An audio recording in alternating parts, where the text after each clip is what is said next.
your number one hype gal here, and welcome to the weekly warm-up, your weekly dose to feel a little more confident and a lot more human. I'm Jess Rose McDowell, and each week I'll share life updates, mindset shifts, product faves, the little things that help me stay grounded, energized, and moving and grooving. Whether you're heading out for a jog, sipping your morning coffee, or just need a midweek pick-me-up, this is your warm-up for living a real balanced life. So take a breath, shake it out, and let's dive in. Let's go. There you go. All right. Oh, episode 9. Welcome back to the weekly warm-up. I have a very special guest today, and my second guest. So I know, right? Good. That's yeah, good. That's my good. first We like was that. my mom. I know. And then now we're bringing in the star of the show. Do you want to introduce yourself? Yeah. So, where should I start? Yeah, exactly. So Dorian Alexander Nicholson, also go by D Nix here in Miami. Yep. Long story short, born and raised Brooklyn, New York. Let's fast forward it. Went to college Yeah. in Atlanta, Georgia. Moved back home to New York, and then fast forward it, moved down to Miami about 15 years ago. Damn. And been here ever since. It's like now when you start putting all the numbers and everything together, you're like, Yeah. I'm 38. Okay, I'm But 35. like, so you kind of like Yeah. reflect on like 38 years of life. Like you did a lot, but it Yeah. felt like it was just yesterday, you know? Totally. So yeah. I lived in Atlanta, Georgia twice. Really? Yeah, after Alabama. I lived in Dunwoody area, and then I lived in Okay. Vinings. Okay. I love Atlanta. Yeah, I went to a HBCU, Clark Atlanta University, Okay. down the AUC. So I live not too far from campus, Castleberry Hill area. Okay. Stonewall Loss. Love it. Right love up the block from campus. Yeah. And yeah, I did about 4 years there. I transferred there. Great experience ever. Yeah. HBCU, historically black college university, film major, Cool. right? Radio, TV, film. That's why you were like, he had the angles going today. Right. I was like, yeah, make sure we got a rule of thirds. This is how we could do it. Set it up and then go ahead and break it down. Love it. But yeah. Yeah, but Cool. no, it feels an honor to be here. Especially mom was number one. Yeah, and I number know. two was I like- know. I'm starting to put my list together, and I mean, clearly, I don't know you from Adam, as they call it, and I Yes. mean, I've gotten to know you just from taking your kick-ass classes, which we'll talk about. Yes. But I mean, yeah, I just figured as I wanted to start growing this podcast and bringing on, people in Miami that actually make an impact. Yes. I mean, you were on the list for sure. I just think that the energy and the way that you present yourself in front of people is just really, really inspiring and cool to see, and how a lot of people just really attract to you, not only because of, your talent, but just of who you are as a person. So Yes. thanks yes, for being on yes. here. No. Yeah. Hey, look, no, thank you. Thank you for the invite. All right, well, let's dive in. So we already did a brief intro and bio about you, but of course I went on your social media. I love that you do the whole black and white thing, by the way. It's really Yeah, cool. yeah. But I know this is kind of not diving into the meat of things, but talk about First Friday. Good old First Friday. Yeah. So First Friday was a little something that I put together literally on a school night at 2 a.m. I worked for all these companies and I knew I had a following, but I kind of wasn't ready to step out on my own. Yeah. So literally I was like, I just finished my yoga TT and I was like, okay, cool. All you gotta do is bring your mat. If a big thing when I realized if you give it to the people, they will show up. Mm-hmm. So it started off where I was doing little yoga flows in my living room, 2 or 3 people at a time, $500 art pieces on my wall. It was like pretty small scale, but like I was just hungry to go ahead and just do it. I feel Yeah. like as long as you keep doing it, you get the people that you got to build it. You got to Yeah. start somewhere. You have to plant the seed. I started off from that, and then like one night I was like, I need to do an event. I need to do something. I need to do something, right? I spoke to my good friend, Star, Baby Mama Fit, and Yeah, shout out. right? And she put me on the Party Full. She's like, hey, look, log it in. Party Full is great. Send the invite. And I pulled the trigger. I released the invite like 2 a.m. I found the location. It was at the Wall Art Gallery over here in Wynwood Cool. on 25th Street and North Miami. Is that an establishment or? Yes, Okay. yes, establishment owned by Eduardo Tamayo, Shout out. right? Great studio, $1 million pieces. Love that. $1 million pieces. The first one, oversold it. I mean, it's a free community event, but that was when I realized that if you give it to the people will come out. And then it really showed me that I can make this happen without the bigger names. Like, I can bring the crowd. The people do show up for me. So that is when it opened up, and I made it happen. So first Friday was mainly, the first Friday is not only that it is on first Friday, because it could technically be on a Saturday or a Sunday. The first Friday is more of like a lifestyle. Okay, cool. It's the first Friday of the month.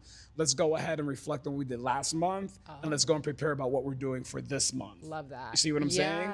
So it can be spiritual, or it could just be like getting your shit together, you know? So my thing is, I know so many dope people from Tremble. At that time, I was at Barry's, and then also at Studio 3 and at Mimi. I needed to get some way to get a bigger space to bring all my people together, because I just need y'all all to mix and mingle. All y'all are dope. If you come take my class, you're dope. You know, you always got something going on. You're either big in whatever community that you're big in. Everybody that takes my class is a big part of the community. Have them all bring their mat. You come through, do a nice power flow with a live DJ. It's almost like a nice little flow between the DJ and the instructor. And then when you put it all together, it's phenomenal. Everybody leaves and is like, oh my gosh, it was amazing. I'm like, I mean, thank you. Yeah. Yeah. But yes, like, I'm aware. You know, it was more about creating the experience for everybody to come and flow, great music. And then after, there's always some kind of light bites of food there, because growing up, my parents always hosted at the house. There was always a shit ton of food and beverages. So bringing everybody together, make sure you eat, make sure you chill, and then give you the opportunity to meet dope people. The main thing what I wanted to do is that Miami, I say this every first Friday, Miami has that stigma of being very cliquish, which it is. Yeah. Which it is. But I feel like once you find your tribe, you become part of the clique and you do your thing, you know?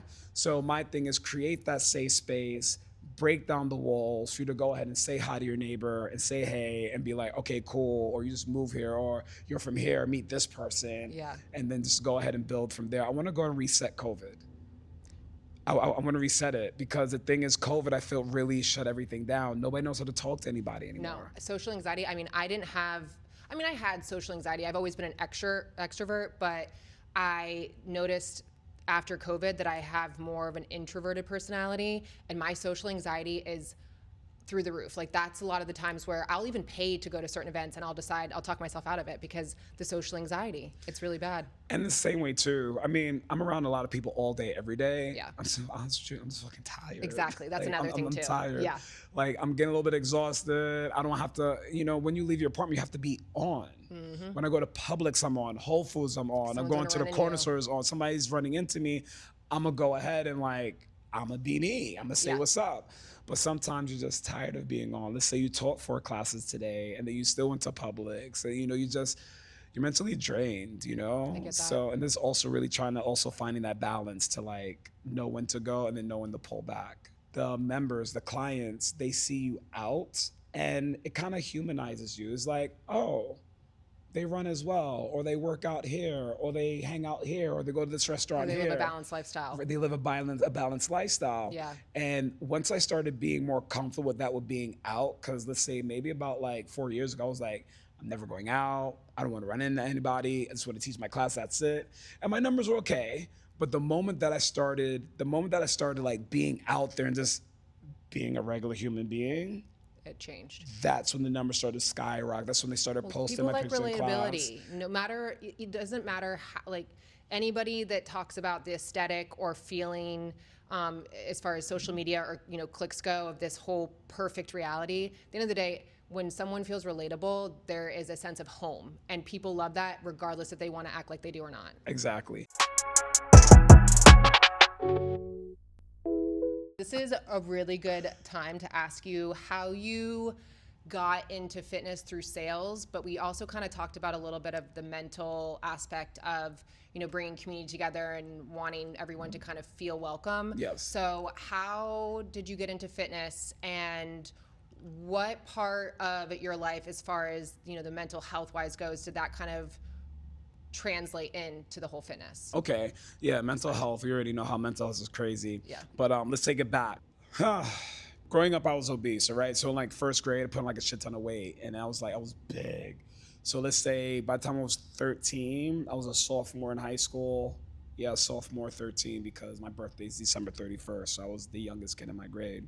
Okay, so I was Right. opposite. It was the oldest. See? Yeah, October, yeah. So then I was like 260 at 13. Do you know why that happened? Yeah, I was just eating. Okay. It was eating a lot, poor decisions in food. Yeah. And then being in New York, you go to the corner store, you get a little Debbie cake, you get a little quarter juice, Debbie it's like little stuff Yeah. like that, a It's little very snack, tangible. it's very tangible, it's very easy to get, Yeah. What really hurt was that my family moved from Brooklyn out to Long Island after my freshman year of high school. Okay. So being Huge young at that age is like, oh, I'm leaving my friends who think, Yeah. So I got into That's my tough. feelings and I ate. Yeah. Turn around, went to the doctor. They're like, you're pre-diabetic. The back of your neck is turning black. I was having heart issues. The shit went down. Went to the doctor at 13. I need a and sip. take that sip. Yeah, shit. Take that sip. Sixes get it real. So at 13, and the doctor was like, yo, like, you're gonna get diabetes and you're gonna die. You know what? Sometimes you have to hear that because they're scaring the shit out of you. I'm gonna tell you this, I lost 50 pounds that summer. Absolutely. Okay. Yeah. Right? Sometimes they have to give it to you that way when it's, the soft talk is not. Right. Yeah. Right. So I lost it that, and then, simple. I was just, there wasn't no understanding macros really working out. I was wearing those sauna suits and riding the stationary bike and drinking water and eating like salad and canned tuna. I was young, I didn't know. Yeah. I just knew that I needed to be active, I needed to move, and that is what helped me drop whatever. Cool. Rocked it out, it was great. Junior year, senior year, went away to college. And then of course, I went to college in Atlanta. It was Taco Bell, it was fried chicken wings, it was a lot of fucked up shit. It was a lot of beer. Chicken and waffles. Like it was what I was eating in college. If I would eat that now, I just want to go ahead and throw up. Yeah. Right. It was crazy. Well, right? you would have zero energy. It'd be your insides would. Yeah. Just to think about that. Yeah.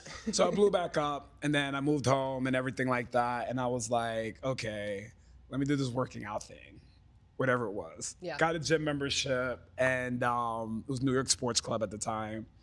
And it was cool. I was like, all right. And then I stumbled upon David Barton Gym. The David I don't know Barton of it, but Gym. it sounds very. Yo, Yeah. It was the creme of the la creme of gyms. All the celebrities worked out there. There was a live DJ, the locker rooms, the showers. It was so Atlanta. No, this was back in New York. Oh, really? Yeah. Okay, I could see New York too with the live DJ and all because Right. it's the aesthetic. That Exactly. New York and Atlanta, like they would start something like that. Music. I get it. Okay. So that was there, and then that's when I started to go ahead and get into fitness. I was taking group fitness classes, mix and mingle with the community, and really dialed in and made it work. And then from there, another shout out, Dory Dross in New York. Make sure you check him out. Linked up with him, and he was like, hey, look, eat this, do that. And then I dropped weight. And then the funny thing is, I dropped under 200. I dropped all the way down to like 177. And for me, all my life, I've always been over like 200. Monumental. So that was like the grand change. It was like, cool, this gym is dope. I'm lost, 7-8 friends and everything. I was like, cool. And then that's when I went and got my spin cert. I'm certified in spin. I didn't keep up with it. I love it though. Yeah, not a fan of it much anymore. Yeah. But that's Yeah. where I started, Yeah. and it was good. And then I moved down to Miami, and I worked at the David Barton Gym in South Beach. David Barton Sounds like a South Beach guy. That It name. was it was at the Gansevoort Hotel, which is now the One Hotel. Okay. And nothing like it. It was great. Toe spin class and everything, and then that's where it started. I got my spin cert because my father used to take spin classes. He used to cycle a lot. I love that. And then, so because of him is when I got into it, and then fitness took off. Yeah, it definitely is its own cult and niche for sure. Yes. Which is very funny to, look at. It has definitely changed a lot from when I was certified. I mean, now you have all the little bike choreography. That's too much for me. it. I like the good old fashioned, like the brand spinning. Right. Yeah. Exactly. That's what it was. Yeah. Mad Dog Spinning. Yeah. And that was Mad Dog. it. Yeah. I got certified by them. Same. Yeah. Same. Amazing. Look at that. Yeah. And this is back in like South Beach in like 2012, 2013. Oh, peak South Beach. Peak South Beach. Yeah. It was, all the bottle service girls from like I was gonna say like the Story. neon Yeah. colors, just like They was all in class. Yeah. And then I'll always be in the club. And then sweating it out and then doing sweat it it out again. and then do it again. Yeah. And then, the promoters would bring the DJs to come shop me at G-Star. I used to work at G-Star in Lincoln Road. Love it. So that was kind of like when I first moved to Miami, and that's how I kind of locked everything together. It was the fitness classes, it was the retail and shopping, styling, putting everybody together. And that was our little community. But that's honestly, if you're gonna dive into certain industries to kind of also collaborate together that the average person wouldn't think to put together, those would be it right there. Right. Because it all comes in together as a full lifestyle. Exactly. So I love that. And that has always been like, for me, anything that I do is like, okay, this, now what else? Who else can we go ahead and loop in? Who else can we go in and collab? Yes, we don't compete, we collab. So I love that. Yeah, very big on collabing with other trainers or anything like that. I don't got fucking time to compete. No. I'm tired. I'm staying in my own fucking lane. I'm doing my own thing. We could definitely collab and go in and build and go in and work together. Yeah. That's always good. So that was a really, really big thing that I like to focus on. Cool. And yeah. So you spoke about your dad. Dun dun. I feel like now we're getting sad, and Yeah. I hate that. It's the real part. Yeah. Obviously, I saw from a post on social media. Yeah. Because I did my research as much as I Yes, could. yes, And you, I'm sorry, you lost your father. It's so awkward to talk about. I mean, I feel it's great to talk about it. Grieving. I mean, shit's real. And I feel like we're all the main character of our own story, and each and every story is gonna hit us different. My story, I lost my dad 10 years ago. You need to deal with it. You need to keep life moving. My father's story ended. It affected me. I still need to go ahead and continue and do what I have to do. Great guy, amazing, great best friend. I want to say, both my parents, they're just really great. They always supported what I did. They was always for it. Are they together? Were they together? Or Yes, yeah. They was still together and everything like that. He was having back pain one day, and then went to the doctor. They said something about cancer. They did the biopsy. It was stage 4 pancreatic cancer. Died in 3 months. Okay, that kind of stuff just makes you want to throw up. It's so how life is just not even real. To think about the back pain turned into that turned into 3 months later. So here's the thing, that winter in New York, it snowed a lot. So he thought that he was sore. Stop. Right, so it's just crazy. So don't wait, always get your checkups, I'm so always bad at see going to what's doctor. up. Like, Listen, I'm terrified of going to doctors. I don't go. Fuck? I was speaking to a friend, I forgot who I was with the other day. And I was like, when's the last time you did your blood work? Oh, I know who I was with, I'm not gonna say her name. I was like, when's the last time you did your blood work? She was like, it's been like a couple of years. I'm like, last time I did my blood work was 2017. Yeah, this person was 5 years ago. Yeah.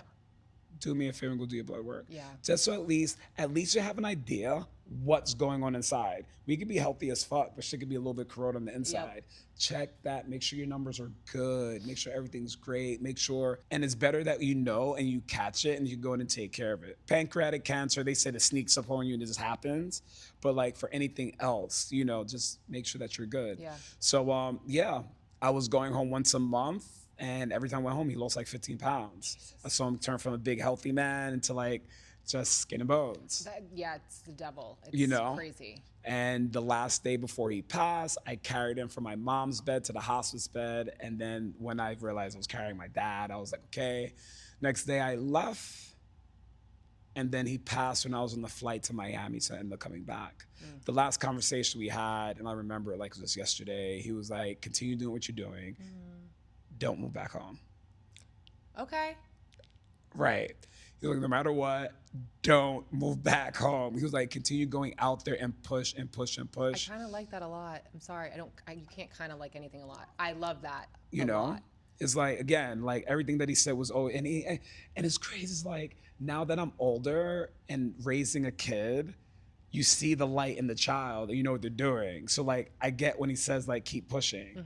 And the only thing I would say that really sucks is like I had a lot of wins that I wish that he was there for when I ran my first half marathon. Yeah. I crossed that finish line, I was bawling tears because he used to make me run. He used to hate that shit.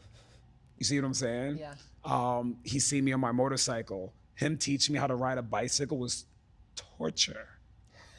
I remember like it was yesterday. He I was was on you so about it? scared. Yeah. Like learn how to ride a bike when I was like, you know, but like I could just see him like yelling at you, like, "Why don't you understand?" right. this?" But then it's like now I understand it. But Yeah. now look at everything I'm doing. I'm running fucking half marathons. I ride a fucking motorcycle now, Yeah. you know? It was more of like he was just really getting me out of my head and turning me into the greatest person that I can be. Cause I feel he's seen it in me. Yeah, I He love was it. able to bring that out. Talking about definitely helps. The day that we buried him, the pastor, priest was just saying like, your job now is to help guide other people through it. How, last topic on this, how did your losing your father and then all the decisions that you've made up into today, do you feel that if he were still alive, you would be in the same position that you are now, or do you think it would have been different? I definitely felt I would have been in the same position I am now. I felt that because that I was not home. I always called. I never asked for advice. It was more like, yo, I just did this. Oh shit, good work. Yeah. It's like, yo, I just did that. Oh shit, good work. I mean, he always had a different like influence of what to do.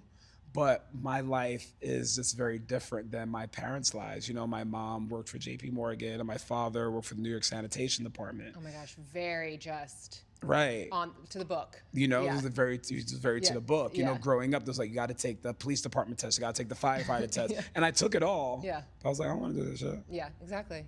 I don't work in entertainment. My parents feel they're along for the ride. Like, even like my mom today, I tell her a lot of my wins. And, you know, she's like, wow. Like, she says, like, I'm very proud of you. I'm like, Yeah. I feel I'm not doing enough. Like, I feel like I should be doing more. I feel like you're going to always feel that way because of the fact, unfortunately, that you did lose your dad. So it's Yeah. a little bit different. Yeah. That you're going to always feel as if you're, I don't want to say like filling a void, but just extra aware that you want to make him proud no matter what. And so Yes. I mean. And you know what? And honestly, I feel like what I always strive to do is always to make sure that my parents were happy or proud. I know, isn't it? Like, It's the worst. It's the worst. It's like, it's not even about me. It's more like, Yeah. I did this. Yeah. And they're like, yeah. And like, I did that. And it's then like, you're excited. right. But then if they don't say anything, you're like, Oh, fuck. yeah, like, what did I do wrong? You Like, know? okay. So everything up to this day is more just to be like, my parents like, oh, I did this. I'm like, great job. I'm like, perfect. Like, we're proud of you. I'm like, okay, cool. As long as you're proud of me, I'm like, all right, everything else can go to shit. Yeah. We're fine. So, but yeah, it's just to make my parents proud and just to keep pushing, you know, keep pushing, keep going. Well, he's definitely proud of you. I'm going to let you know that. And so is your mom. Yes. Yes. Cool. Yes. Because you mentioned that you struggled with weight, which you got under control, how did your dad passing affect your journey as far as where you were at with weight and then after the fact that he passed? It was bad. I skyrocketed. The scale went all the way back up. I was eating like shit. I was drinking bottles of wine every day. I'm not an alcoholic. It was just cleansing the palate, you know? I didn't know that I was downhill spiraling until I was deep in it. Well, that's what happens. Right, you know? You got to hit rock bottom before you go back up. Exactly. You got to hit rock bottom. And then what happened was, it was just one day I was like, okay, I'm not happy. I'm over everything. I'm over fucking life. I'm not going to off myself, but I was over it. Like, I'm just not happy. Sorry, I wasn't laughing. It's just I'm over life. Like I get it. Yeah. You get it. You get it, you know? When was the last time I was happy? And I clocked back to when my father came to visit me in Miami when I had my own spot.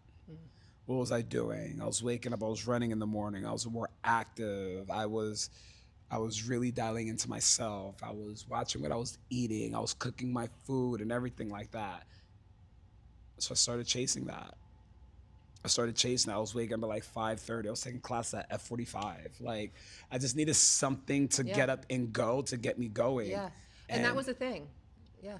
And that was it. And it got me back on. And then, yeah. Good. That we made it happen. And I mean, that's normal though. Everyone grieves in different ways. Yes. Which is something I actually talked about in episode 8, plug, so you can go and listen. But no, everyone grieves in different ways, and that's, you have to allow yourself to accept that and not ever beat yourself up about it. And hopefully, if you eventually grieve in a different way, hopefully it's not a horrible loss, that you'll kind of learn from those coping mechanisms that you did in the past to, I don't know, influence you to make better decisions.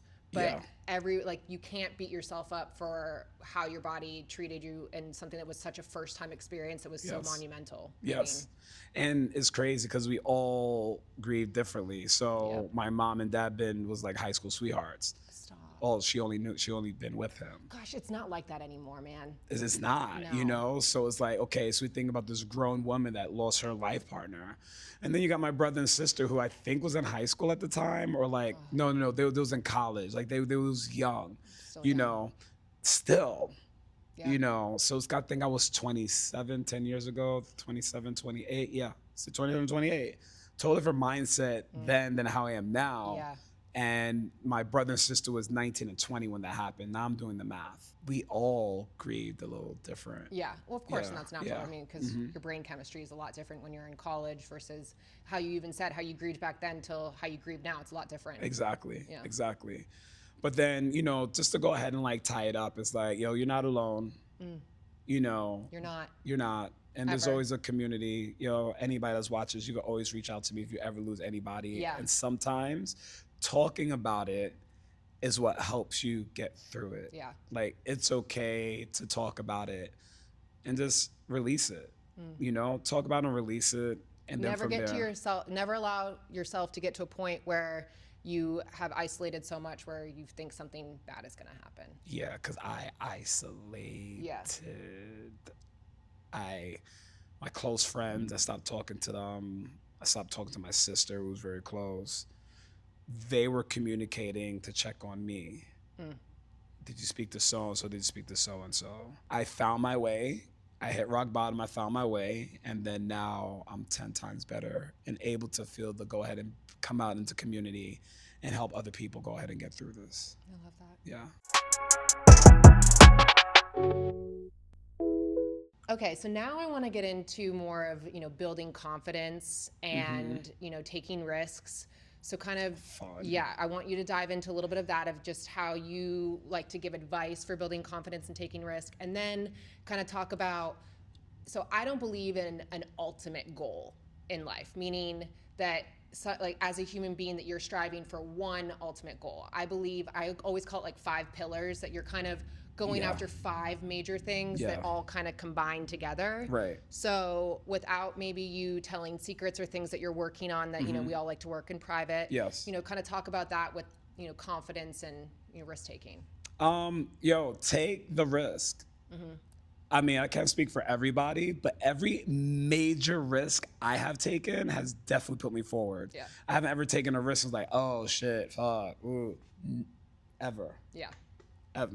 You're trying to find wood? You're trying to find wood. Shit. Right. My bad. It's all right. I don't know. Put it out there. We got it. We got it. It's put it out there. You need to go run really quickly. There's a table right over there. Do you need to go do it? That table's not wood. Oh, fucking Right. fakes. But I mean, Wait, you don't have your Palo Santo? Yeah. Yeah, we have it in the bag. But listen, I'm so Okay. strong with it. I'm so strong with it. Even knocking on wood, I don't even need it. Let's talk about this. The risk of me transferring to Atlanta and going to college down there. Yeah. That's like the big first time when, okay, I knew 1 or 2 people that went to the school, but I didn't know. Yeah. You know, I took the risk and went away and I stayed on campus. I had a roommate. I never had a roommate ever. I never shared a room ever. I actually had a great roommate and it was a great experience. And then I moved on campus. And then if I didn't take that risk and go down to Clark Atlanta University, I would have never had that dope ass experience. Exactly. You know? Yeah. Taking the risk, moving down to Florida. I think I told my mom like 3 weeks. I'm like, to my parents, like, yeah, I'm moving down to Miami in 3 weeks. The whole end of the spectrum of the United Right. States. Like New York, Miami. Moving out, Or Florida. and it was like, what? I'm like, I'm just over Yeah. it. I Mom, can't do the winters. I can't do the snow. I like the call, just can't do the snow. I hate the snow. Yeah. It's gross. Yeah. So my mom was like, oh my gosh, what are you going to do? Where are you going to work? Where are you going to stay? This and the third. I was like, I got this. I don't know about that, but I'm going to figure it out. And then my father was always been the one that was like, hey, look, the door's always open if you need to come back. That's amazing, though. Yeah. You know, door's always open if you need to come back. I did not go back. 15 years later, I'm still good. Yeah. And the life that I have built in the past 15 years have been amazing. I know definitely would not have been the same in New York. Maybe it wouldn't have been in New York. I don't know.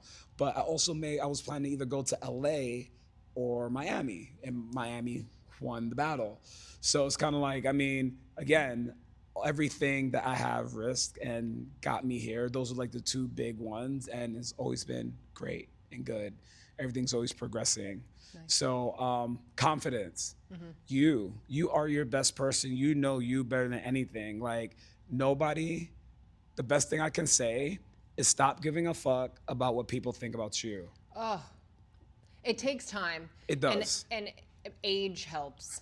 Age definitely, like now, I call like I'm in my Adam Sandler phase. Yeah. I'm gonna wear basketball shorts and a t-shirt, an off hat, not like just throw it on. It's like, I'm gonna look clean. It's like I'm just gonna go outside and like and this is it. But that's who you are. Right, exactly. You're not putting on a facade of, and I'm not gonna say this in a sense of you don't look like the average, fitness trainer or instructor. That's not, because there's no such thing as that anymore. Right. But there was a time, let's say even in the 90s, which, okay, ew, gross. Like I can't just, way back when. Right. But there was this look that you had to have. And I love the idea, like you can tell that you're confident because you're coming in here like, this is who I am. And that's amazing. I love that. Yes. And coming in and be able to express who you are. Because ain't nobody could be better than you than yourself. Yep.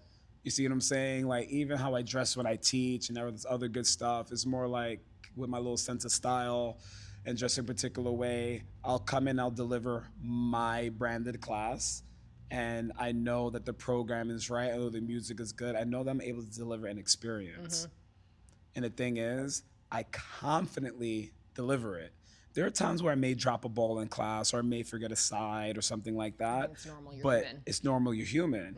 It's you just don't get too caught up with it. Yeah. But what I do tell a lot of new instructors that are coming in now today spill the tea. When the opportunity presents itself to you, it was presented for a reason. So take it and do the best that you can. Don't get that imposter syndrome. Don't start questioning. It was presented, say yes, and you do it the best way that you can do it, and then everything else will fall in line. I'm a big proponent and also too about like taking advice from people. So for instance, taking advice from people that have been in the game for a while. Yes. And that's important. You never stop learning in life and always take advice, but at the same time, how you can then kind of transform it into who you are. Yes. It's not about taking that person's skin and putting it on yours. Right. It's, like you said, making that into who your own personal brand is. But you've done that really well as well. Yeah. I mean, think about it, like not only from your style and your energy, but the style of teaching, you've kind of really just put it all together, which is, I'm so happy that I found that piece because I roll in the class now and there are no more crazy butterflies or nervousness. It's more like, all right, y'all. Let's get this shit. You guys showed up for me. Let's go ahead and do this. Yeah. We are going to work for the next 50 minutes. You will get uncomfortable, but remember, that's where the growth is going to happen. Stick with me, and I got you. Go on and just be the best version of yourself. Go and be the best version of yourself, because, at the end of the day, I feel that's all you got. And don't be afraid to ask questions.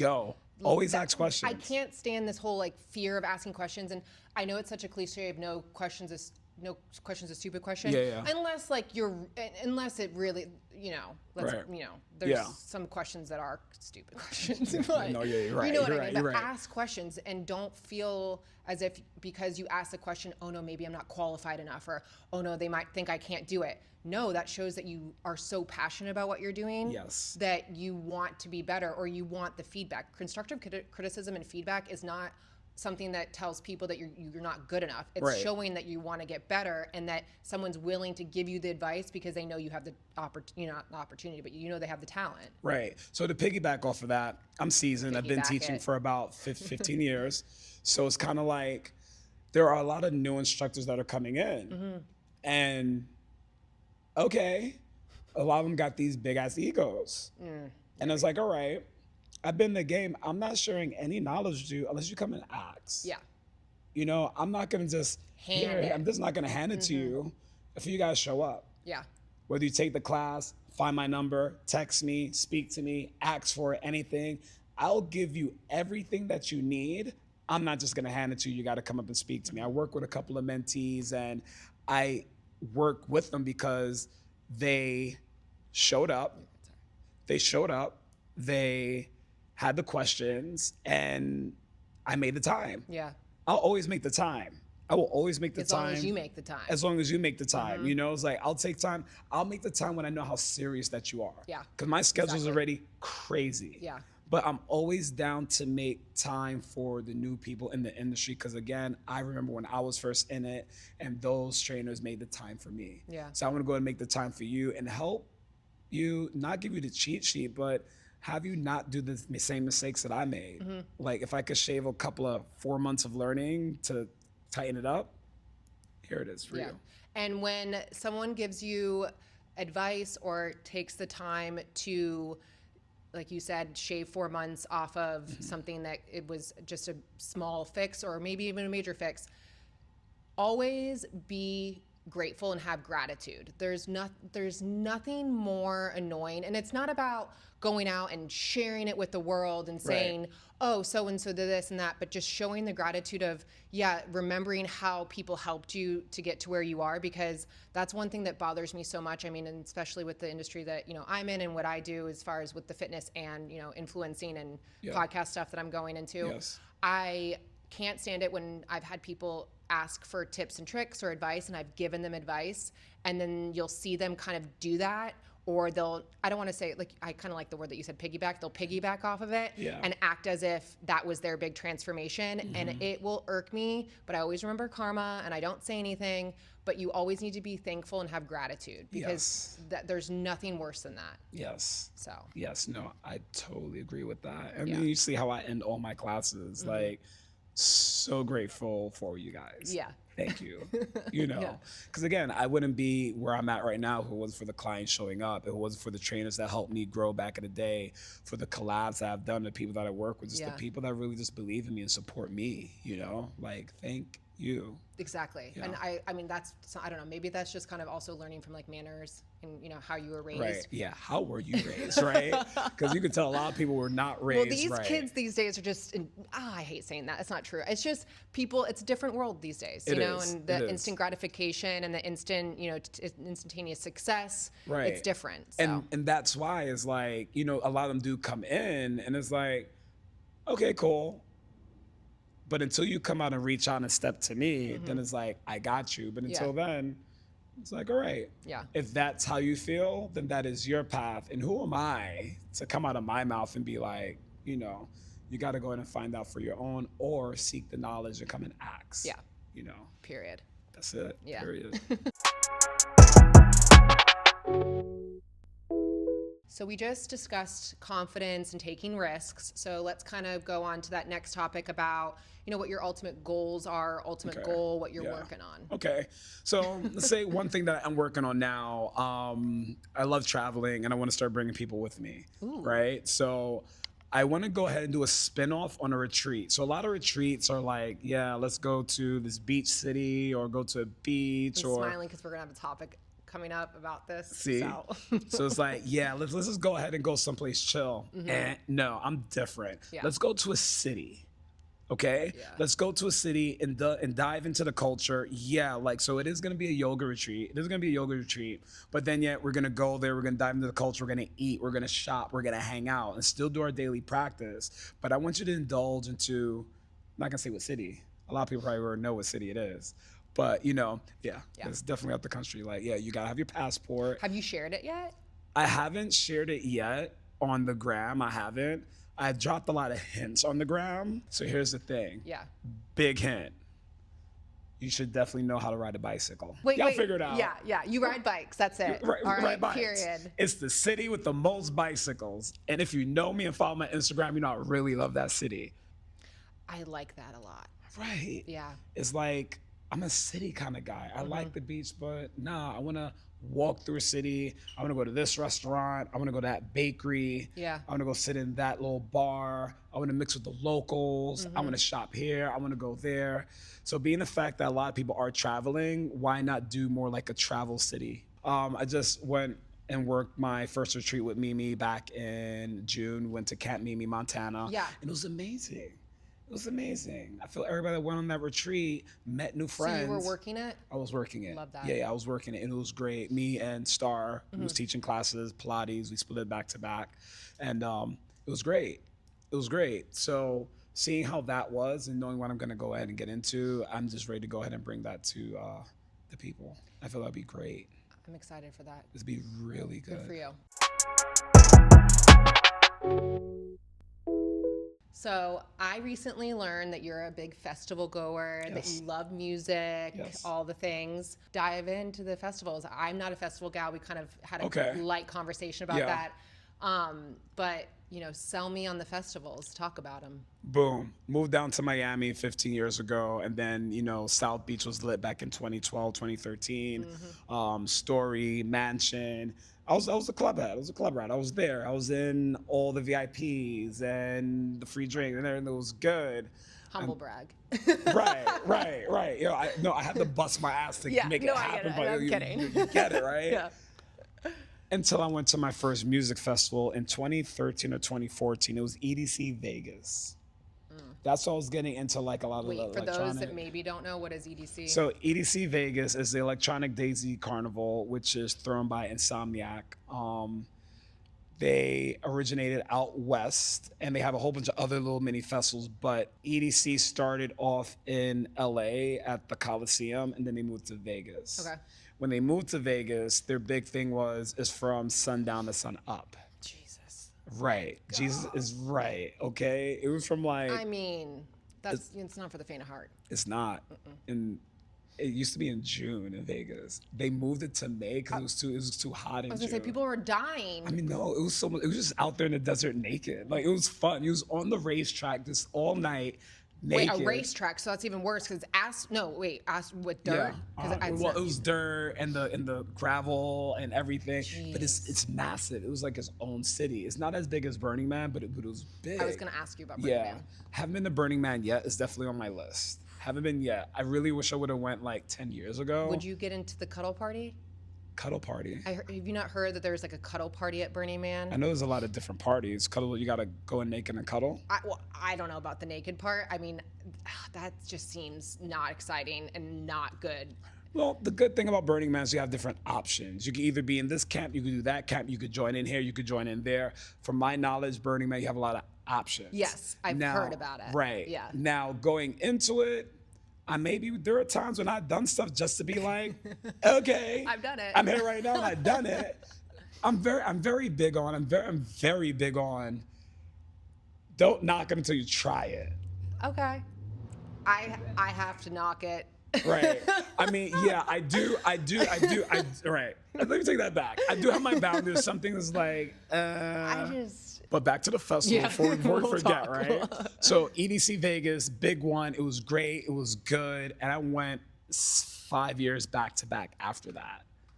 That's called determination right there. But that was just that one. After I went to the first EDC Vegas, I was going to the festival every month.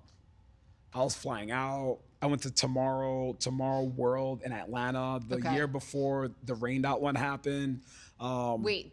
Isn't there a Tomorrowland? Tomorrowland, that's the one in Belgium. That's like the big original one. And they had like a partner that did Tomorrow World in Atlanta. Okay. And it was great until that washout happened that one year. It rained a lot. It was a big thing. People got stuck and stranded. And then if you are doing a camping festival, I feel you should always be prepared for the worst. Yeah.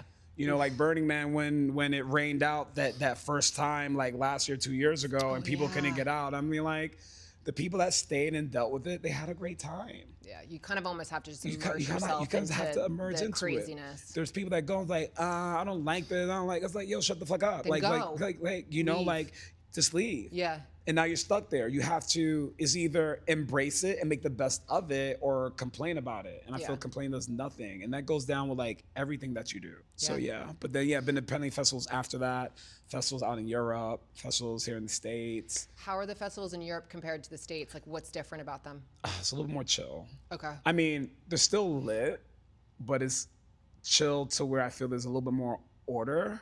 Okay. I would see that, yeah. Right. Like I feel Ultra here can be very messy. Never been. It's very cramped, no crowd control. Insomniac has a lot of crowd control. So they move the people.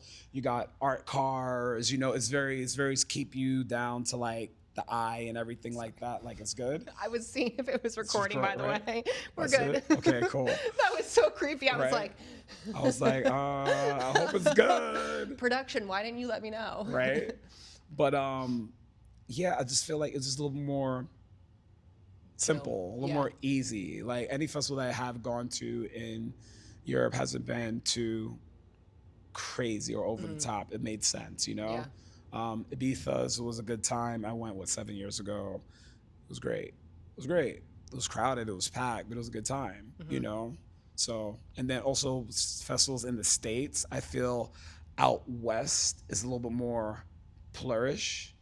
A lot more peace, love, unity, respect. Excuse me, you need water. It's good. On the East Coast, it can be a little more aggressive. Shove, push. Got it. Yep. The big festival that I've been going to lately for the past 3 years is Arc Festival in Chicago. Okay. It's Labor Day weekend. Coming up. Yeah, it's coming up. I'm going there. Actually doing a big event with Studio 3. Oh, fun. Yeah. Is Studio 3 based out of Chicago? Yes. Okay. It's based out of Chicago. There's also one in Austin and the one here in Miami. Cool. Okay, we're gonna play a game called Fuego or Hard Pass. Okay. So I'm just gonna say something and you're gonna say Fuego or Hard Pass. Shoot. Psychedelic therapy. Oh, Fuego. Yeah. Yeah. Psychedelic. I mean, you're talking like mushrooms, LSD. I know they got ketamine treatment now too. My doctor actually, she has done ketamine treatment. She told me to try it. I was like, I'm fine. On right. On my own, I do dabble in mushrooms. I do dabble in LSD. I do see. Can you talk about that? Yeah. Without a doubt. Definitely recommend microdosing. For that, it kind of relieves a lot of like the extra anxiety, not flatten everything, but it makes you a little bit more aware of your surroundings and very not tolerable of the bullshit. So I must not be educated in LSD much because I look at, now obviously microdosing is a lot different though too. Yes. I look at LSD like it is. Walls are melting. Yeah. Oh my God. Yeah. No. I mean, there were times when I did take a lot of LSD and I thought I broke myself. I'm not gonna lie to you. That was a fun time. Yeah. I believe LSD is also a fungus that they also kind of. So it's not chemical. Exactly. It's slightly chemical, but it's more fungal. Got it. And then, I feel that sometimes I'll call it a reset. So let's say I'll do a nice little shroom session. I'll trip, I'll come back, I'll wake up in the morning and I'll feel like I had a total reset. But so psychedelics, I mean, I'm totally for it. You just really have to respect them. Dry scooping. I've done it like once or twice. I've done it a lot, but it's so bad. Is it bad for you? No, it just gives me like acid reflux. It depends on how you do it. Yeah. Like if you're dry scooping and look at me, like I'm such a drug addict over here, like, it depends on how you do it. Depends on how you do it, right? Yeah. If you're about to go for a run, don't dry scoop. Holy shit, Yeah. do not dry scoop. You will don't. have the worst cramps of your life. You'll have acid reflux out the wooza. Yeah. I drink Celsius, plug. Love you, Celsius. Thank you. There you all go. the time. But I will dry scoop if I'm doing, say, like a Pilates class or something where I'm not strength training, anything like that. Yeah. Yeah. Again, I've done it once or twice. Really not my thing. I want something I could go ahead and enjoy. So even though like it's a pre-workout, I want to, even if I have to chug it, I still want to enjoy it. The dry scooping for me, it's the dryness in the mouth, and you gotta drink the water with it, and then hope that it clears out. Yeah. So you can go ahead and get your mouth back. You see what I'm saying? So, but it's also not then allowing the product to do the most benefit of what it's supposed to be doing. Right. Yeah. Grunting or making outlandish outlandish words, sounds in class? Okay. It depends, I know. I really don't get outlandish sounds in my classes. Yeah. Because it's really focusing on the breath. Yeah. You get the when we're done with that set or anything like that. So it's kind of like I really don't get that. Now lifting weights, yeah, there are times when like I'm with my trainer and it's like we're doing that fucking leg press and it's like I'm already tired and I still got 3 reps to go. It's really like a as you go for that press. So that's where it's kind of like when it calls for it, I've been there, so I get it. Yeah. So yeah, but in class, I want to say I don't really experience the weird noises in my class. I have heard stories in yoga class and everything else. Yeah. But then again, I make a safe space, but then I feel if you are being extra, you don't have time to be extra in my class. Like it's one team, one sound, we're all moving together. So I do know a guy, he's great. And his breathing's pretty, it's there. Like I have taken class with him and I hear it. It doesn't really bother me because I feel that's how he breathes. Yeah, I just will shut it out. But there are some times where people tend to, they just like, it's so loud. But then in a yoga class, I'm like, cancel out all that noise, cancel out all that distraction. Now you just need to dig a little bit deeper to cancel out the noise. That's how that man breathes. Let him breathe like that. Well, also that means you're not being focused on the movement. Just like how you see me fuck up in your class and I'm like, oh, I started thinking about what I have to do for the day. Here I go. You see what I'm saying? Like you're like left leg and I'm like, oh, I've been using my right. Yeah. So that's where it's kind of like, I'll trickle in and be like, dial in. Overpriced fitness retreats. I knew that this would be weird. It is, yeah. I mean, so this is what I tend to say when bringing it back to sales. What's expensive for me may not be expensive for you. And what's expensive for you may not be expensive for me. Can everybody afford Fendi? Can everybody afford Rick Owens? You should. I mean, they should. I mean, but this is what I'm saying. Like, there's something. Sometimes you get the Old Navy denim. Sometimes you get the G Star denim. Sometimes you get the D Square denim. There's something out there for everybody. And then if something is a little bit higher in that price, do you really want it? Now you save for it and then you go for it. So will I really consider overpriced? No, I kind of respect everybody's price. Yeah. Like, who am I to go to Rick Owens and be like, yo, bro, why did you raise your price on these shoes and they're $2K when they used to be like $900? Who the fuck am I? Inflation. Right, inflation. Like, it's like prices on a class. Yeah. Respect me, respect my talent. I don't question anybody's prices. If I'm not with it, then I'm just not with it. Stanley Cups. I mean, they're cool. I don't own one. Yeah. I don't like the whole straw thing. Yeah. I don't like the straw. I mean, The spillage. The spill it. It's heavy. Is it? I mean, I guess it has a handle, so that's pretty cool. Yeah. They're good. But, yeah. I mean, I rather my jug, my Lululemon Same. jug that I have. Yeah. It's easy. The handle is big, it's wide. Yeah. I'm not driving in a car, so I don't want to put the cup down, you Yeah. know? So, I mean, they're great. They're cool. They're cute. They're loud. They're loud. Ding, Cling, cling, cling, cling, cling, cling. Like I say, it's not a yoga class until somebody drops their Stanley Cup. Oh, yes. It's not a yoga class until it's But I doing feel their Shavasana. yeah. And I feel their pain because it's like, of course, they don't want to do it. And it's not an embarrassing thing, but it's just like, oh, fuck, like I'm the person. Damn, I'm the one. Yeah. Oh, yeah. man, that's funny. Studios, gyms only for people with a certain amount of followers. So you can only go if you have a certain amount of following. I don't like that. Yeah. I don't like that. Sometimes people buy their followers. Sometimes they don't even know their followers. They don't even connect. Like me, I could honestly say that my followers now are a little more genuine. They're not bought. Yeah. I mean, I think I'm like 7K. You're almost at 8. Yeah, I was looking. See, I'm almost I at had to 8. do research. Don't worry, I'm not Thank you. creeping. No, it's all good. It's all good. I mean, that's why my shit is open. Yeah. But like, yeah. But then I still have a impactful community. Whereas somebody that has like millions of followers, I mean, they could be, but it's very different. It's very different. So now I think you're finally gonna get it. I feel that's a hard pass. Yeah. It only took this. Damn. Okay, so Finally. now I have to figure out this genre of question. But no, I agree. I think it's also very superficial and a way to, again, exclude people. So what, you have to have a certain status to be able to take care of yourself? and you know, and put your wellness and health and fitness first. I don't know. And then even coming from the era where it was before social media, where everything was like real. Well, also coming from the person that's wearing an aloe top that can't even get into the aloe studio because I don't have enough followers. So think about that. Yeah, you know, it's kind of like stuff like that when it's kind of like, how about this? I have less followers, but I probably teach better classes than some instructors that have thousands more. I completely agree with that. Edibles.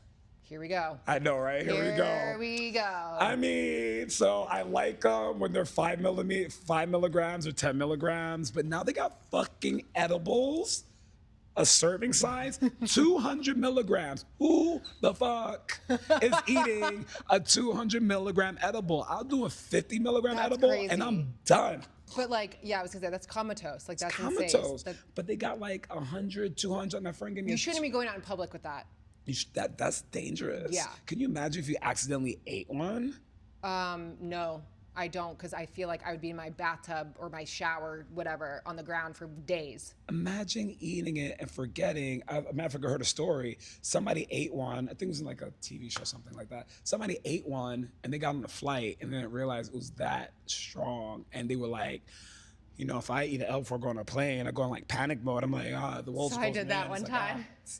You see what I'm saying? I was flying to Italy with my mom, and I was like, well, because I take sleeping pills to go to bed. You know, whatever. Mm-hmm. And I was like, well, maybe I'll do a little bit of sleeping pill, but I'll do the edible just to kind of like, you know, whatever, chill.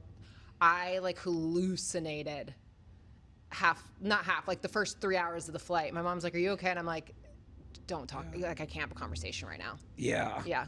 So, I mean, I'm not really a fan of edibles because I don't like the whole body high. Yeah. I feel like it really puts me in the couch with a sativa or indica. It just really, I can't function. And if I can't function, I don't like it because I feel I need to function at all times. Exactly. So I do smoke flower, and the edibles, I'll dabble in it. But like, again, 5 milligrams, 10 milligrams, maybe I'll do a 15 when I'm done with the day. Yeah. But I feel when it comes down to edibles, it's almost like that gray area. It's, again, 5 or 10 milligrams on coal. I can't believe there's 200. It's fucking crazy. As a matter of fact, my friend gave me one. It's actually still sitting in my fridge for like 3 months. I would cut that up in like to 30 pieces. Right. Like, I would, if I took 200 milligrams of an edible, you would find me on one of those shows where it was like, what is it? Where, you know, like the people, not the people in the wild, but what is it? Like college girls gone wild type thing where it'd be like, you'd find me in a bush, like, you know what I mean? Like, it'd be insane. You'll find me melted into my couch. Can't say not a damn thing. Just not around for like 6 days. Right. Where is Dorian? Yeah. I don't know. He was last seen here. Last seen. Okay. We're almost done. Dressing in little to no clothing at a music festival. Oh, I'm for it. Yeah. Get naked. Yeah. Show off that body. Mm-hmm. Especially if it's hot. No kidding. Especially if it's hot. I mean, when I was doing EDC in Vegas, I was out there in swim trunks. Okay. You know, just out there. Because again, with festivals too, I'm not wearing my designer there. Yeah. No, because you get disgusting. Right. It's dusty. It's everything. So, I mean, wear the swimsuits, take off the clothes, make sure you shower after. Please make sure you wear deodorant. Yeah, absolutely. Personal hygiene, please. Yes. So no clothes. I'm all for the no clothes. Just be respectful of the people that are doing that. Because I know sometimes some people get touchy-feely. They get the feeling when they go into touch. Yeah. You know, so that's the thing. So like, Fuego. Wear no clothes. Show that off. Finally, we got another one. Fuego. Yeah, Fuego. Okay, EDM remixes of every top 40 song. If it's techno, I'm for it. But isn't EDM and techno different or no? It's like, so techno would kind of be electronic, but then techno kind of has its own genre. Mm-hmm. So like. Here we go. Right. So techno, if we're saying techno is electronic, then I'm for it. Again, it's all about the frequency and the vibe. Sometimes a lot of like the EDM back in like Hardwell from like 2011, 2010, that big room sound. Yeah. Ooh. Yeah. So good. But then it started going south in 2015, 2016, where it started sounding like pans and pots. Yeah. So it sounded like a little bit banging. You can't even concentrate. You can't. It's That's when I started shifting in towards house and techno. And then now house and techno is a whole lot more larger now. You're seeing house and techno on main stages at festivals. Yeah. So if we're doing like top 40 remix of house and techno, fuck yeah, I'm for it. All day. Give me a good beat drop. Yep. Yo. Yeah. And a sing along on top of that. Listening to podcasts instead of music while working out. Hard pass. I need a beat drop. I need a heartbeat. Music for me is a heartbeat. Okay. And that's why I'm very big on music in my class. Yeah. So even when I work out, the music, the beat, how I'm lifting, how I'm training, everything is down to it. Podcasts, I like to listen to podcasts when I'm home, getting ready in the morning, folding laundry, bullshit in my house, writing programs, hearing the conversations. That's best for the podcast. Well, that's that. I know. I hate that we're ending it. You'll come back again. Okay. No, this is definitely fun. I loved it. I loved it. I'm I loved it. It's glad. great. So, definitely come see me here at Tremble. Definitely come to Mimi. Definitely come to Studio 3. I teach a lot of different modalities because I feel our bodies are meant to move in different ways. Absolutely. And they all complement each other. So again, send me that DM. You want to come through anywhere. Private groups. I do it all. I love that. It's great. It's great. Well, yeah. See ya. That's that. Later.